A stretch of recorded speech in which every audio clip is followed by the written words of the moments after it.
Magandang araw po sa inyong lahat. Ako po si Maria Legon de Veronica Melio mula sa ikatlong baitang. Narito ako para magdahal ng isang kwentong pinamagatang alamat ng pinya. Noong unang panahon, sa malayong lugar, may isang batang babae. Wala nang ginawa buong araw, kundi maglaro. Siya ay nag-iisang anak. 10 taong gulang na siya, ngunit wala siyang alam sa mga gawaing bahay. Pagkakain sa umaga, tatakbo na siya sa kapitbahay upang makipaglaro. Kaya ang balong ina, si Aling Rosa, ay wala nang ginawa, kundi tawagin at tawagin ang anak. Pinang! Pinang! Pinang!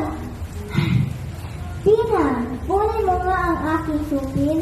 Nasaan po ba yun, nanay? Hanapin mo nga. Nasaan po ba yun, nanay? Saan mahahanap iyon? Gamitin mo yung mga mata, Pinang. Isang umaga, hindi makabangon si Aling Rosa. Dinapuan siya ng sakit. Pinang! Ipagluto mo nga ako ng lugaw.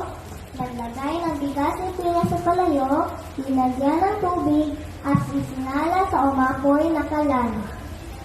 At lumipas sa kapitbahay, at nakipaglaro. Nung umaga ngayon, sa halip na lugaw, ay sunog na sinaing ang almusal ni Aling Rosa. Ngunit, natuwa pa rin si Aling Rosa. Napangiti siya ng buong tamis. Maski paano ay sinunod ni Pina ang kanyang utos at ipinaluto siya. Isang araw, pumasok si Pina sa silid ng ina. Nanay, nasaan ko ba ang tondo? Bakit ako ang tinatanong mo? Hindi ako pumasok sa kusyang nito nagdaang araw. Hindi ko makita. Hanapin mo. Sana tubuan ka ng isang katerbang mata para makita ang agad ang hinahanap mo. Dahil alam niyang galit na galit ang kanyang ina, ay di na umimik si Pina. Umalis na siya upang hanapin ang sandok. Kinagabihan, wala si Pina sa bahay. Nabahala si Aling Rosa. Tinawag niya ang kanyang anak, ngunit walang sumasagot. Napilitan siyang bumangon at naghanda ng pagkain. Pagkaraan ng araw ay magaling na si Aling Rosa. Hinanap ng kanyang anak, ngunit walang sumasagot. Isang umaga, may nakitang halaman si Aling Rosa. Hindi niya alam kung anong uling halaman iyon. Pinalagaan ng mabuti hanggang sa ito'y mamunga.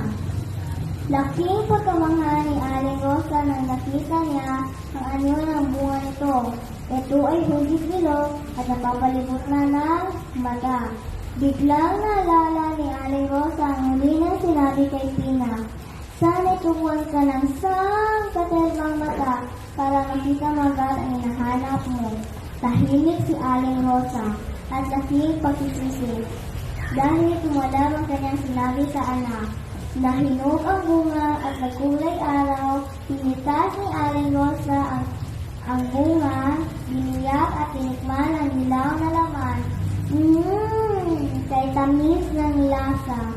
Oh, aking Pinang. Kalipas ng panahon, ang bunga ay tinawag na pinya mula sa pangalang Pina.